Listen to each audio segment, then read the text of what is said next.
네, 우리 계속해서 10계명을 지금 보고 있는데 오늘은 그 9번째 계명이 되겠습니다. 벌써 이렇게 우리가 시작한 지 얼마 안 된 것 같은데 이제 마지막 9번째 그리고 10번째 계명 얼마 남지 않았습니다. 이 9번째 계명은 거짓 증거를 하지 말아라, 이런 계명이죠. 이 말에는 두 가지 금지사항이 있습니다. 하나는 거짓말 하지 말아라, 두 번째는 거짓 증거를 하지 말아라, false testimony를 하지 말아라. 두 가지 의미를 가지고 있는 계명입니다. 이 거짓말이라는 히브리어 그 셰케르라고 하는 이 단어는 이것은 속여서 말을 한다거나 또는 허위 사실을 퍼뜨리는 것을 금하는 말이거든요. 속이거나 없는 것을, 허위 사실을 사실인 것처럼 전하는, 이것을 금하는 계명이라 이렇게 볼 수 있습니다. 그뿐 아니라 말로만 아니라 행동도 포함이 되거든요. 그러니까 사실이 아닌 것을 사실인 것처럼 꾸며가지고 고소를 한다거나 또는 거짓된 증거를 하는, 이것을 금하는 계명입니다. 예레미야 23장 32절을 보면 거짓 선지자들이 꿈을 꾸었다고 거짓말을 하는 경우가 있었습니다. 내가 꿈에 보았더니, 내가 환상을 보았는데, 내가 들은 음성인데, 내가 직접 눈으로 목격했는데, 이렇게 마치 본 것처럼, 꿈을 꾼 것처럼, 환상을 본 것처럼 사실은 아닌데, 그래서 자기가 꿈에 내서 사람들을 현혹하는 그런 것을 예레미야가 강력하게 규탄을 하고 책망한 그런 경우가 있었습니다. 예레미야 27장 10절에 보면 이렇게 말씀하죠. 그들은 너희에게 거짓을 예언해서 너희로 하여금 멀리 떠나게 하는 자들이다. 이 말씀을 보면 선지자라고 하는 사람이 거짓 선지자, 그 거짓말을 하는 자들을 말하거든요. 아이러니컬하게도 교회는 가장 진실된 것을 전하는 곳임에도 불구하고 또 이 속에는 거짓을 퍼뜨리는 거짓 선지자, 적그리스도, 사단의 역사가 항상 한쪽에는 있어 왔습니다. 그래서 이단이 생기고 교회를 어지럽히는, 우리 한국에 최근에 무리를 이렇게 전국적으로 우리 국가를 패닉 상태에 빠뜨린 그 이란의 구원파, 이 사건을 보더라도 얼마나 교회가 잘못된 곳으로 나가면 국가적인 피해가 오는 것을 보게 되는 것이죠. 이것이 바로 이 양면성입니다. 하나는 진실을 말하고 진리를 말하는 아주 성경적이고 올바른 믿음의 도를 가르치는 교회가 있는가 하면, 또 한 부류는 거짓을 가르치고 사욕을 쫓으며 말은 믿음을 말하고 천국을 말하고 구원을 말하면서도 실제적으로는 대적하는, 어게인스트하는 이런 세력들이 있기 때문에 우리 그리스도인들은 항상 이 영적인 전투, 영적인 무장을 게을리해서는 안 되는 것입니다. 우리가 믿음을 받아서 구원받는 것은 매우 소중한 것이지만 받은 구원을 소중히 여기지 못하고 지키지 못하면 다 잃어버릴 수가 있는 것입니다. 이사야 선지자는 이사야서 59장 13절에서 말씀하기를 거짓말을 마음에 잉태하는 자, 그들에 대해서 아주 책망하고 있습니다. 거짓말을 마음에서 잉태한다, 이 말은 만들어낸다, 생산해낸다 이 말이거든요. 이 거짓이란 것은 우상 숭배에도 해당이 됩니다. 왜냐하면 참신 하나님이 있는데 또 우상이 있잖아요. 이게 거짓신입니다. 모습은 비슷한데 거짓신. 버섯이 같아 보이지만 식용버섯이 있고 독버섯이 있습니다. 어제 그저께 우리 한국 매스컴 신문에 보았더니 어떤 가족이 산보 갔다가 그 아주 맛있는 버섯을 보고 따와서 국을 끓여서 식구들이 먹었는데 얼마 안 돼서 막 구토증이 일어나고 이래서 병원에 가보았더니 이 버섯 중독이었다. 그런 기사 크게 났더라고요. 이렇게 보기는 같아 보이는데 어떤 것은 해를 끼치는 것이 있거든요. 믿음 생활도 마찬가지입니다. 우리의 믿음의 대상인 하나님에 대해서도 참신 여호와 하나님이 계시는데 또 다른 쪽에서는 거짓신, 사단, 마귀, 그래서 우상 숭배가 이루어지게 되고 그로 인해서 믿음에 많은 방해를 가지게 되는 경우도 있습니다. 예레미야 51장 17절에 보면 사람이 우둔하고 무식하도다. 금장색이 자기의 만든 신상으로 인해서 수치를 당하나니 이는 부어 만든 우상은 거짓이요 그 속에 생기, 생명이 없습니다. 그래서 우상과 참신의 차이는 우상은 보기는 그럴듯합니다. 금으로 칠하고 번쩍번쩍하고 말하는 것처럼 눈에 보이게 하지만 그 속에 생기가 없거든요. 그러나 하나님은 그렇게 보기에 거창하지 않더라도 때로는 세미한 음성을 통해서 말씀을 통해서 우리 마음속에 찾아오셔서 눈에 보이지 않지만 우리 감각적으로 느끼지 못하지만 참 하나님 우리 마음속에 감동을 주시고 깨우침을 주시고 위로를 주시는 하나님이신 것을 우리는 보게 됩니다. 이 거짓은 출발점이 어딘가? 모든 게 출발이 있잖아요. 거짓의 스타트 라인은 어딘가? 바로 사단입니다. 인류의 조상 아담과 하와가 에덴 동산에서 지음을 받고 그곳에서 이제 행복한 삶을 시작을 했는데 어느 날 사단이 나타났잖아요. 그리고는 하와를 유혹을 합니다. 하와야, 하나님이 참으로 동산의 모든 실과를 먹지 못하게 하더냐. 이렇게 아주 들을 때에 좀 혼란스러운, 헷갈리게 하는 그런 질문을 던집니다. 그동안 하와는 그 점에 대해서 불만이 없었거든요. 의심이 없었습니다. 그런데 사단이 넣어주는 말을 들을 때 왜 하나님은 동산의 모든 과일은 다 먹게 하시면서 저 중앙에 세워진 아주 보기 좋은 선악을 알게 하는 저 과일은 왜 못 먹게 하셨을까 하는 그 퀘스천 마크를 심어준 겁니다. 글쎄 하와가 좀 혼란을 겪잖아요. 왜 그랬을까? 그때 사단은 거짓말을 동원시킵니다. 왜? 내가 가르쳐 줄 테니 잘 들어보아라. 네가 만일에 저 과일을 먹으면 우선 네 눈이 밝아질 거다. 그리고 너는 하나님처럼 될 것이다. 지금은 네가 하나님 밑에 있지 않느냐? 저걸 먹는 그날, 그 순간 너는 하나님처럼 업그레이드가 될 것이다. 그리고 너는 결코 죽지 아니하리라. 자, 이거 보면요, 전부 다 거짓말입니다. 자, 우선 눈이 밝아진다는 것도 거짓말이거든요. 밝아진다고 하면 죄를 보는 눈이 밝아지는 것밖에 아니에요. 아주 부정적이고 네거티브한. 그다음 하나님처럼 될 것이다. 얼마나 거짓말입니까? 어떻게 사람이 감히 하나님 자리를 넘어다 봅니까? 사단은 그러거든요.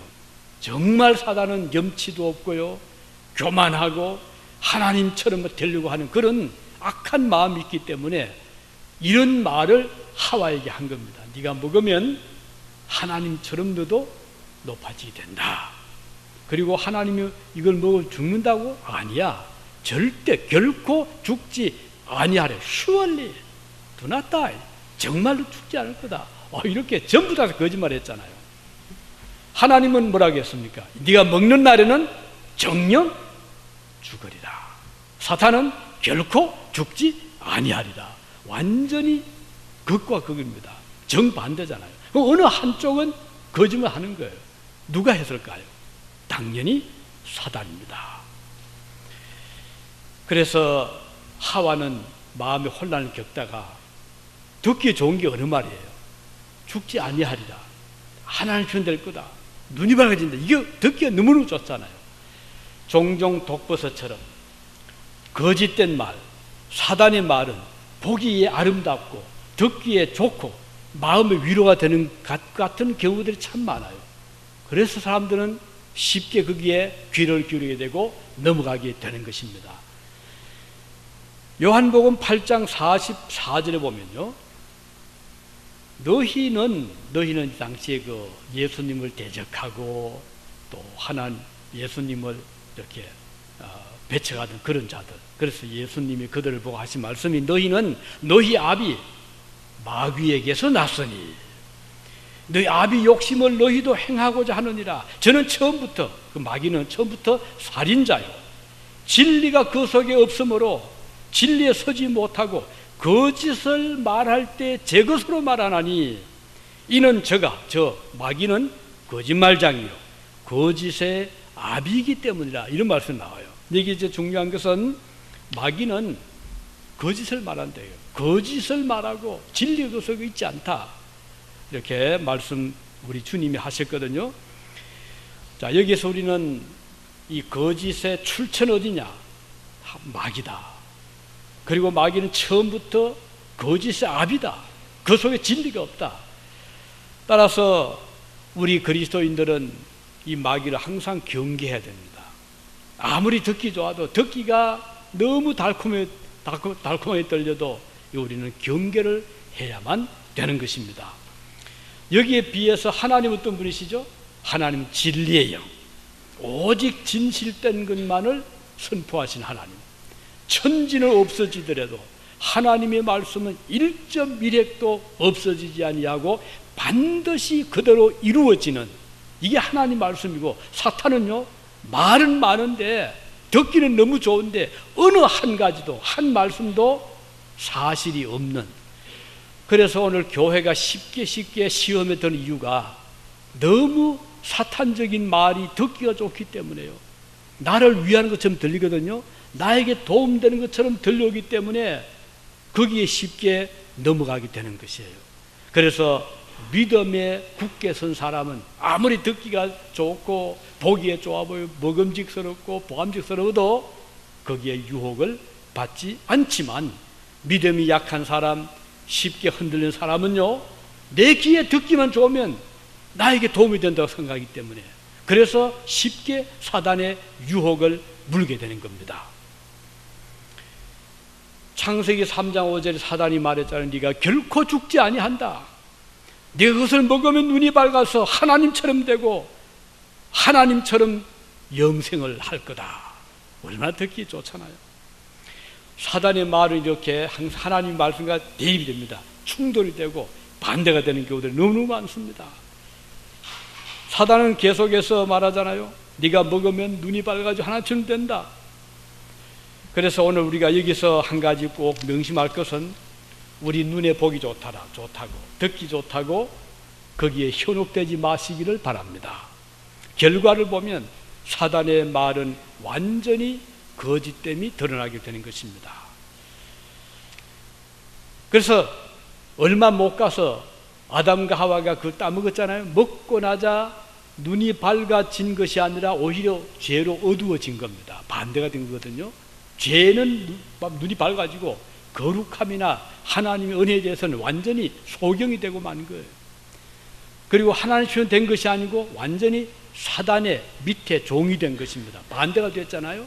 결코 죽지 않은 것이 아니라 따먹는 그 순간 그들의 영혼은 이미 죽은 자가 되고 육신도 몸도 그때부터 서서히 세포가 점점 쇠하게 되다가 결국은 다 죽고만 만 것입니다. 그래서 정반대잖아요. 이 사단은 눈도 깜짝하지 않고 이렇게 아담과 하와를 유혹했고 넘어지게 만들었습니다. 지금도 사탄은 거짓말을 밥 먹듯이 합니다. 뻔히 드러날 것을 알면서도 사탄은 거짓말 하거든요. 하나님의 자녀라면 이런 모습을 닮아서 안 되죠. 오히려 진리의 하나님을 닮아가야 됩니다. 요즘에 친자 검사를 하잖아요. 옛날 같으면 뭐 그렇게 하지 못해. 지금 과학이 의학이 발달돼 가지고요, 사람의 그 세포를 이렇게 조사를 해보면 누구의 자녀인가를 그 확인이 된다고 하잖아요. 소위 DNA 검사를 하죠. 친자 확인. 그러니까 속일 수가 없는 거예요. 내 아버지가, 내 어머니가 누군가를 벌써 우리 몸속에 그 세포를 통해서, 조직을 통해서 벌써 우리는 알게 되는 거예요. 그렇다면 하나님의 자녀라면 누굴 닮아야 되죠? 당연히 하나님을 닮아야 됩니다. 또 마귀의 자녀라면 마귀를 닮을 수밖에 없어요. 하나님 닮는 자녀는 어떤가요? 하나님이 뭘 닮죠? 하나님 몸이 없어요. 하나님은 바디가 없습니다. 물질적인 하나님이 아니기 때문에 그 말은 뭔가 하니, The image of God이란 말은, 하나님의 형상이란 말은 하나님의 성품, 하나님의 캐릭터, 하나님의 그 내면적인 것을 의미하거든요. 그러면 성도가 하나님의 자녀라면 하나님의 성품을 닮아가야 되는데, 그 성품이 뭔가요? 하나님의 거룩함이죠. 하나님의 의로움, 하나님의 진리됨, 진실됨. 이걸 닮을 때 그는 하나님의 자녀라 인정을 받게 되는 겁니다. 이거 틀리면요, 아무리 뭐 외형적으로 하나님 뭘 그런 꾸며 간다 하더라도 사실이 될 수가 없는 것입니다. 이게 탄로가 나고 말아요. 그래서 오늘 하나님의 자녀라면 하나님의 성품을 닮아야 돼요. 하나님처럼 우리는 그렇게는 못 돼도 적어도 어느 부분에 있어서는 하나님처럼 되려고 하는 그런 어떤 그 서로의 교감이 있게 되는 겁니다. 주님을 본받게 되는 겁니다. 예수님처럼 진리를 사랑하게 되고 우리 주님처럼 진실을 말하기를 기뻐하게 되는 거예요. 그래서 성도가 여러분 주변에 쉽게 거짓말을 하는 사람이 있거든. 매우 조심하시기 바랍니다.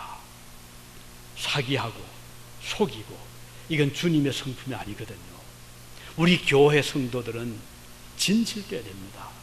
나에게 좀 불이익이 되고 나에게 좀 때로는 불편함이 와도 그래도 바른 말을 하기를 힘쓰는 자들이 하나님 자녀들의 모습이거든요. 자, 왜 그럴까요? 거짓말 하는 자는 결국은 드러나거든요. 또 한 가지는 망합니다. 거짓의 끝은 결과가 좋지를 못해요. 요한계시록 21장에 보면 그 죄인들이 쭉 이렇게 나열된 이 죄인들은 멸망받을 죄인들입니다. 다시 말하면, 쉽게 말하면 앞으로 구원받지 못하고 지옥불에 떨어질 죄인들 말하는데, 어떤 자들은요, 믿지 아니하는 자들, 요한계시록 딱 나거든요. 믿지 아니하는 자들, 흉악한 자들, 흉악범, 다음은 살인자, 행음자, 술객, 우상숭배, 그 다음 나는 단어가 거짓말 하는 자입니다. 그러면 거짓말 하는 그 정도의 수준은요, 흉악범과 같은 수준이고 살인죄와 같은 죄를 짓는 그 바로 같은 이 라인에 거짓말 하는 것이 들어갑니다. 이들은 불과 유황으로 타는 못에 참여하리니, 참 무섭잖아요. 여러분, 내가 쉽게 아무 생각 없이 하는 던지는 거짓말은 나로 하여금 불과 유황불에 들어가게 한다. 얼마나 무서운 말이잖아요. 그래서 우리가 대수롭지 않게 거짓말해서 안 됩니다. 하나님이 싫어하시는 거거든요.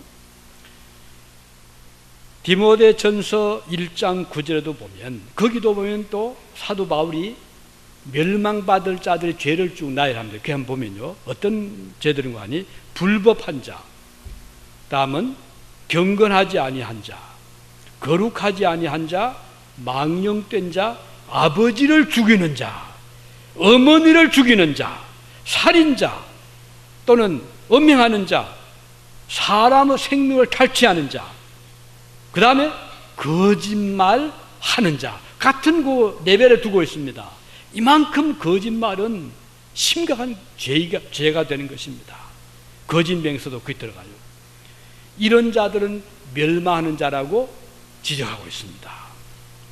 이 말씀에 보여주는 것은요, 살인하는 죄와 거짓말하는 죄가 같다 이 말입니다. 사단의 거짓말 때문에 아담과 하와는 어떻게 됐죠? 타락했잖아요. 이렇게 거짓말이 두려운 것입니다. 만일 사단이 거짓말을 유혹하지 아니했다면 인류에게 불행한 사망의 형벌이 오지는 않았을 겁니다.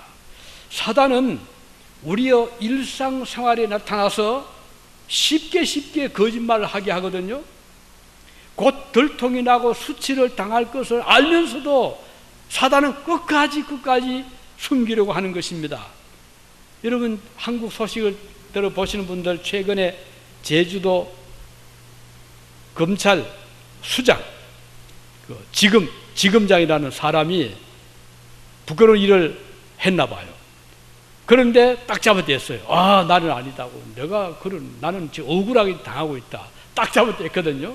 그래서 많은 사람들이 그렇지, 설마 그분이 그런 일을 할 리가 없다. 다 이렇게 생각을 하면서 이제 지나는데 계속 이 발표되는 것은 그분이 맞다는 거예요. 근데 결정적으로 거짓말에 탄로된 것이 뭔가 하니 요즘 한국에는 그 감시 카메라가 사방에 많이 있나 봐요. 길에도 있고 건물에도 있고. 그런데 이분이 그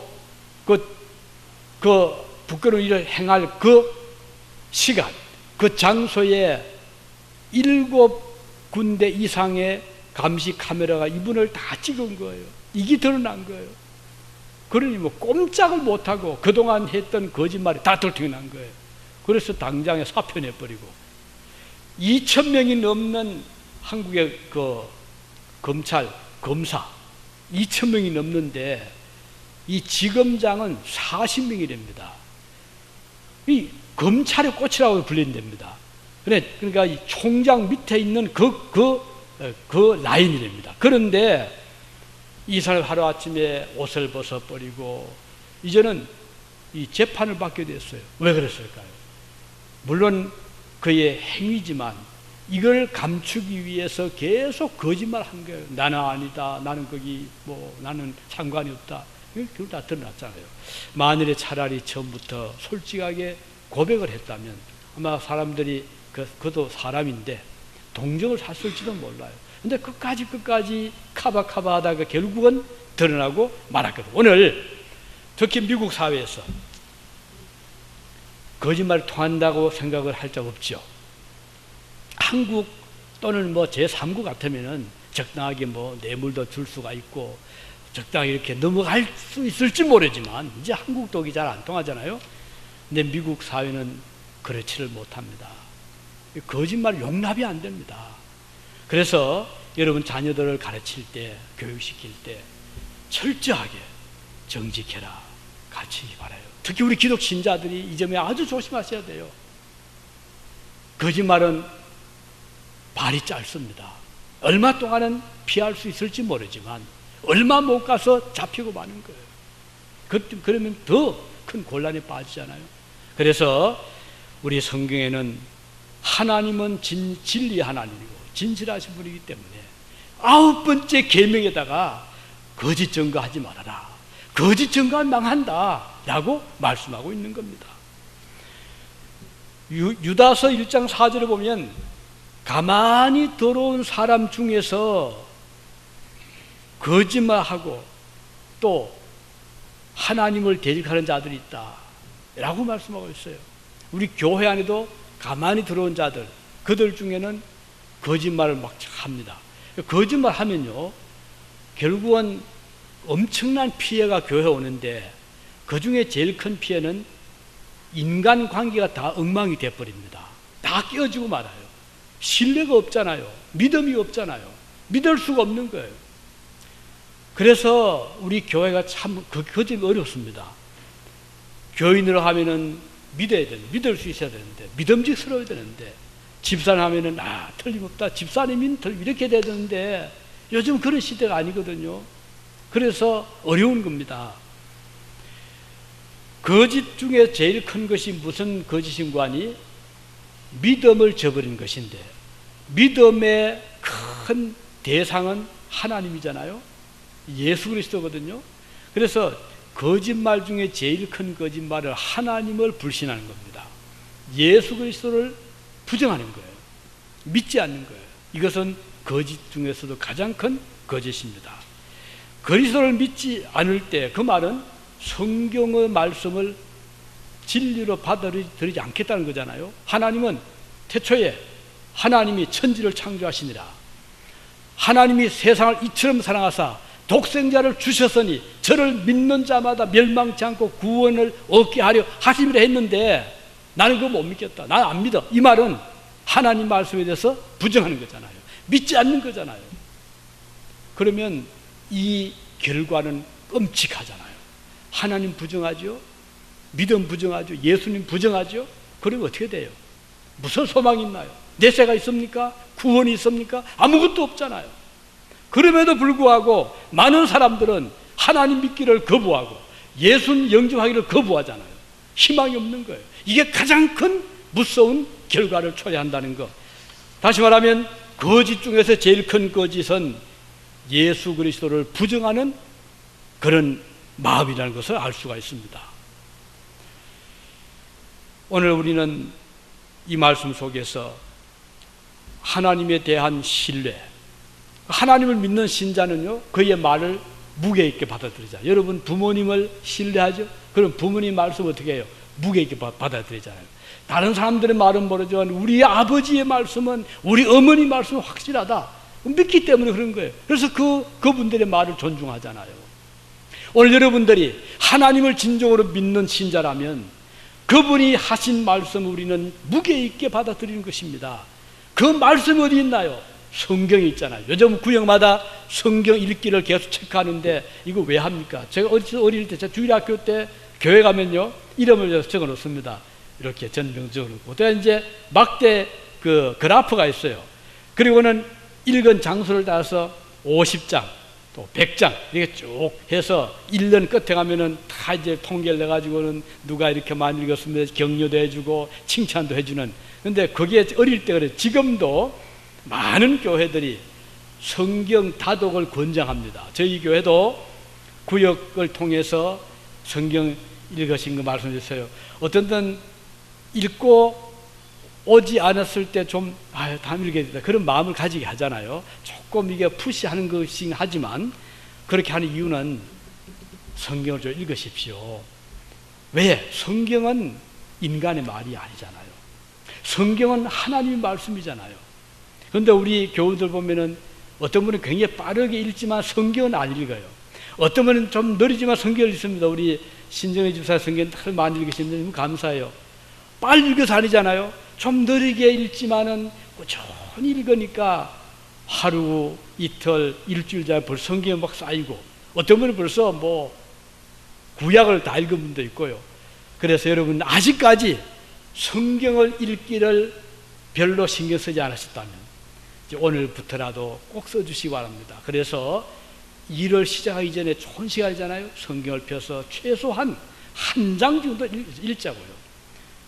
아침에 힘드시면 낮 시간도 괜찮습니다. 저녁도 괜찮아요.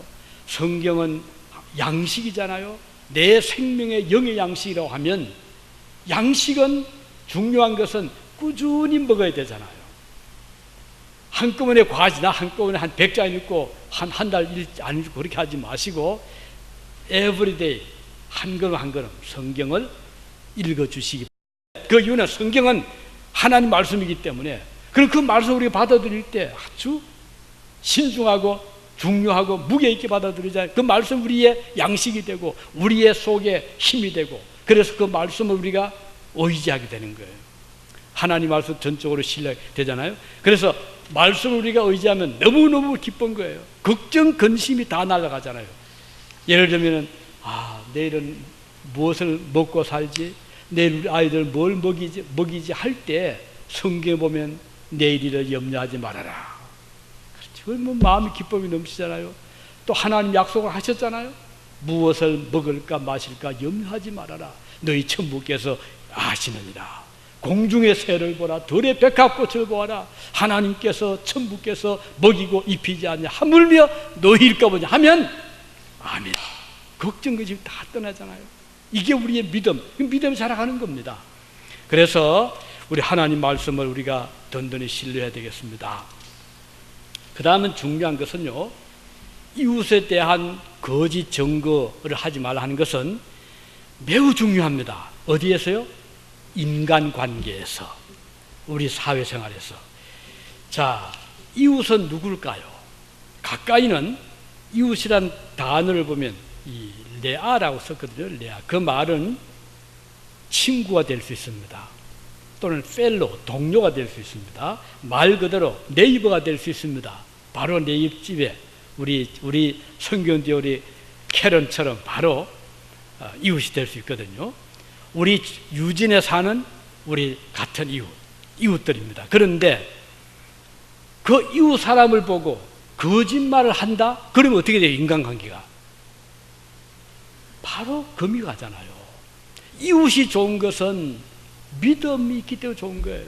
아무리 가까이 벽 하나 사이에 두고 살아도 신뢰가 없으면 저 태평양 바다 걷는 자 꼭 같은 그런 관계밖에 안 되는 거예요. 그렇지만 좀 멀리 떨어져 있어도 신뢰를 하면, 그 사람 만나서 진실된 것만 말하면 이웃이 될 수 있는 거예요. 매우 중요한 것입니다. 여러분들이 교회 생활할 때 가장 중요한 것은 교인과 교인 간의 신뢰입니다. 거짓 증거하지 않는 겁니다. 바른 말 하는 겁니다. 나에게 조금 불리해도, 저 사람 나를 좀 이 말하면 싫어해도 바른 말 하는 것이 그 인간관계를 오래 가게 하는 비결인 것입니다. 모세가 애굽의 왕자로 있을 때 모세의 동료는 물론 자기가 왕자이니까 애굽인이 될 수 있다고 보지만, 모세의 그 흐르는 그 혈통 속에는 동족의식이 있었잖아요. 어느 날 보니까 자기 동족이 막 매를 맞는데 부당에 맞거든요. 그래서 모세가 의문이 생겼죠. 그래서 애굽인을 쳐서 죽여버렸어요. 요때고 펠로, 자기 동족, 여기 이웃이란 말이 있거든요. 그러니까 우리가 나와 같은 피를 받은 우리 민족도 이웃이 될 수 있고, 같은 믿음을 가진 성도도 이웃이 될 수 있고, 같은 지역에 사는 인종을 떠나서, 피부색을 떠나서, 혈통을 떠나서 이웃이 될 수 있거든요. 주 안에서 이웃이 다 될 수가 있습니다. 그런데 우리는 이분들과 좋은 인간관계를 맺고 살아야 돼요. 원수를 질 그런 말을 하지 말죠. 그 말은 무슨 말이 하니? 거짓말 하지 말고 속이지 말자 이 말이에요. 이웃 사람에게 거짓 증거를 하지 말라는 말씀입니다.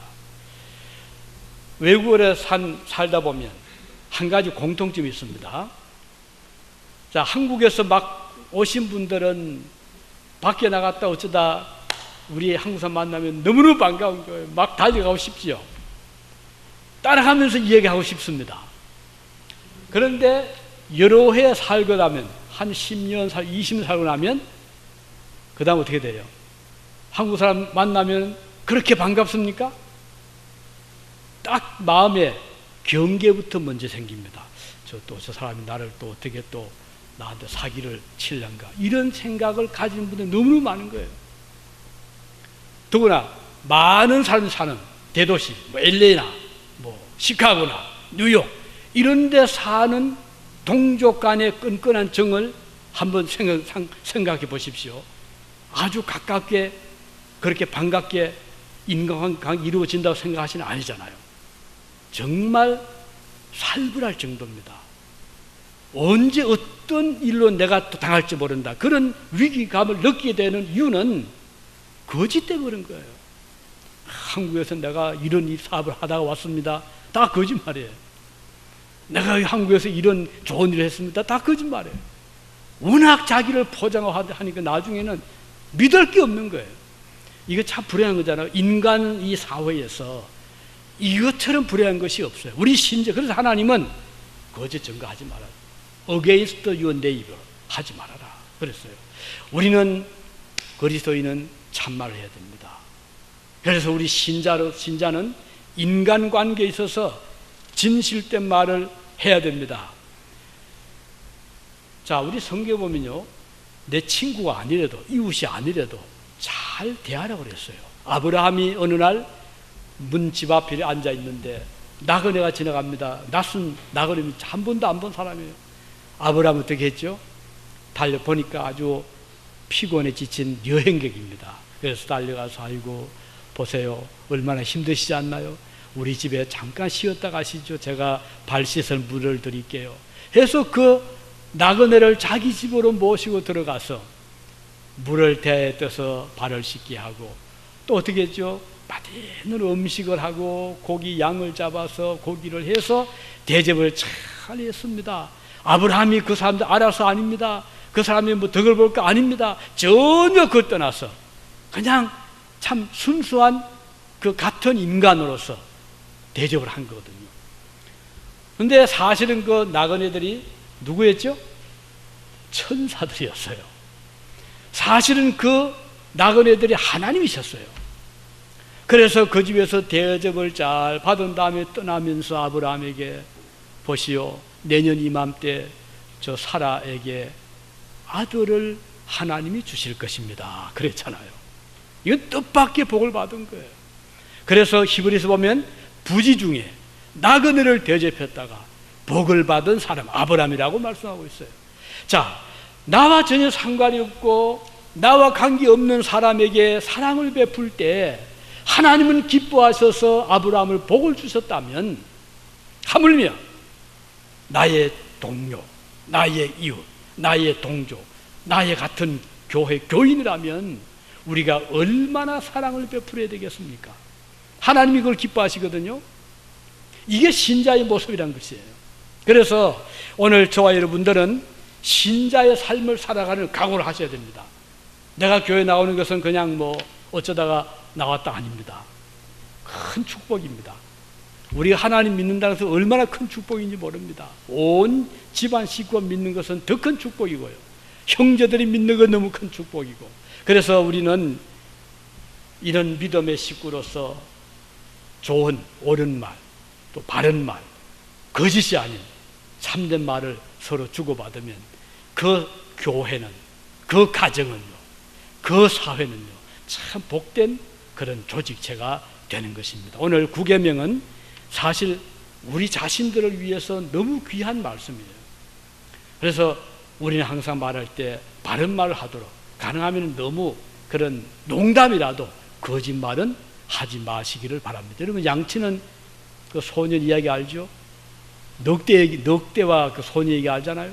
마을 사람들에게 재밌다고 늑대 왔다 하니까 사람들이 그 말 듣고 우르르 나와서 어디 있냐? 거짓말 한 거예요. 이게 재미있어 또 하고, 나중에는 진짜 늑대가 나타났는데 아무리 소리 질러도 동료들이 나오지 않는 거예요. 저 또 거짓말이다. 오늘 많은 우리가 자칫 잘못하면 하는 말을 참말을 해도 늘 그 사람은 거짓말쟁이니까 뭐 이렇게 되면 참 불행하잖아요. 그래서 오늘 우리는 헛말이라도 나는 신자이기 때문에 내 속엔 하나님의 성품이 있기 때문에 거짓말 안 된다. 이게 대해서는 부정하시기 바랍니다. 그래서 거부하시기 바랍니다. 이게 바로 구계명을 지키는 성도의 모습이고, 이 구계명을 잘 지키는 자는 하나님을 잘 믿는 신자이기 때문에 하나님은 10계명 중에 이 9번째로 내 이웃에 대해서 거짓 증거하지 말아라 이렇게 말씀하고 있습니다. 우리 중앙교회 교우들이라면 이 주민들이 중앙교 교회는 그 교인들의 말은 참말이다 이렇게 좋은 소문이 나도록 여러분들이 항상 삶을, 생활을 통해서 말의 은행심사간에 참된 말을 하시기를 바랍니다. 기도하시겠습니다. 은혜로우신 우리 아버지 하나님 감사드립니다. 오늘 주신 9번째 계명 내 이웃에 대하여